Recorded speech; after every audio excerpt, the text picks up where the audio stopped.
Oh, hello, great readers. I'm Belchan. I'm Nimakung. I'm Ban Chan. In this class, I'll read to all of you. Chap 22 The Sea Still Rises of A Tale of Two Cities, Book the Second Golden Thread.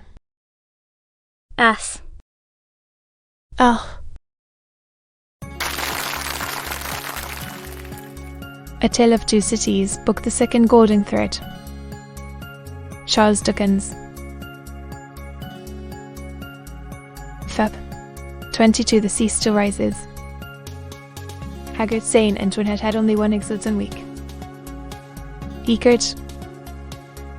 with the relish of fraternal embraces and congratulations, when Madame Defarge sat at her counter, as usual,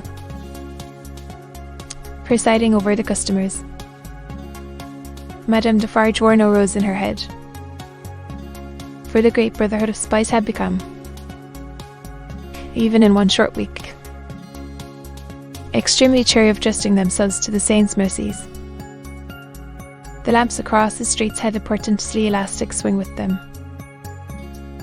Madame Defarge, with her arms folded, sat in the morning light and heat, contemplating the wine shop in the street. In both, there were several knots of loungers, squalid and miserable, but now with a manifest sense of power interned in their distress. The raggedest nightcap, awry on the wretchedest head, had this crooked significance in it. I know how hard it has grown for me, the wearer of this, to support life in myself. But do you know how easy it has grown for me, the wearer of this, to destroy life in you? Every lean bare arm that had been without work before had this work always ready for it now, that it could strike. The fingers of the knitting woman were vicious, with the experience that they could share. There was a change in the appearance of Saint Antoine. The midge had been hammering into this for hundreds of years, and the last finishing blows had told mightily on the expression. Madame Defarge sat up to Vingen. Antoine won. One of her sisterhood knitted beside her. The short, rather plump wife of a starved grocer, and the mother of two children with her. This lieutenant had already earned the complimentary name of the Vengeance. Hark, said the Vengeance. Listen. Dane. To the wine shop door. Had been suddenly fired. A fast spreading murmur came rushing along. It is Defarge, said Madame. Silence. Defarge came in breathless, pulled off a red cap he wore, and looked round him. Listen. Everywhere, said Madame again. Listen to him, Defarge did. Anting. Against a background of eager eyes and open mouths, formed outside the door. All those within the wine shop had sprung to their feet. They then. My husband. Ow. Then, cried Madame, contemptuously. Does everybody here equal old Flynn, who told the famished people that they might eat grass? And who died? Everybody from all throats.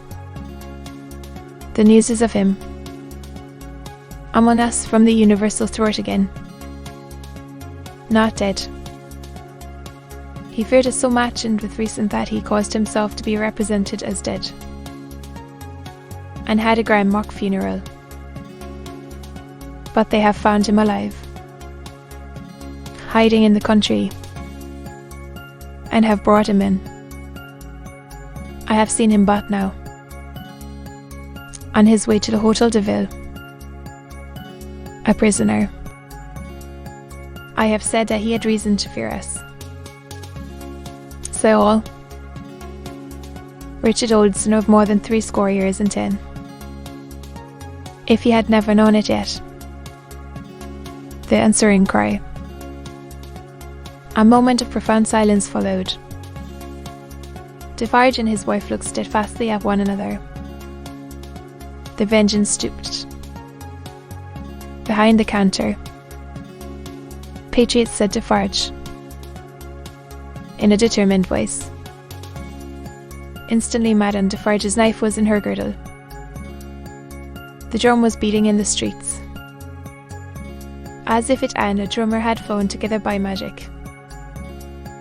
And the Vengeance, uttering terrific shrieks, and flinging her arms about her head like all the furtive furies at once, was tearing from house to house, rousing the women. The men were terrible, in the bloody-minded anger with which they looked from windows, caught up what arms they had, and came pouring down into the streets. But the women were a sight to chill the boldest. From such household occupations as their bare poverty yielded, from their children, from their aged and their sick crouching on the bare ground, famished and naked, they ran out with streaming hair, urging one another and themselves to madness with the wildest cries and actions. Villain full and taken, my sister, old full and taken, my mother, miscreant full and taken, my daughter, and a score of others ran into the midst of these, beating their breasts, tearing their hair, and screaming, full and alive. Fullen who told the starving people they might eat grass. Fullen who told my old father that he might eat grass, when I had no bread to give him. Fullen who told my baby it might suck grass, when these breasts were dry with want. O Mother of God, this Fullen, our heaven, our suffering, Hemi, my dead baby and my withered father, I swear on my knees, on these stones, to avenge you on Fullen, husbands, and brothers, and young men. Give us the blood of Fullen. Give us the head of Fullen. Give us the heart of Fullen. Give us the body and soul of Fullen. Rend Fullen to pieces, and dig him into the ground, that grass may grow from him. With these cries, numbers of the women, dashed into blind frenzy, whirled about, striking and tearing at their own friends until they dropped into a passionate swoon, and were only saved by the men belonging to them from being trampled underfoot. Nevertheless, not a moment was lost. Not a moment. To be continued.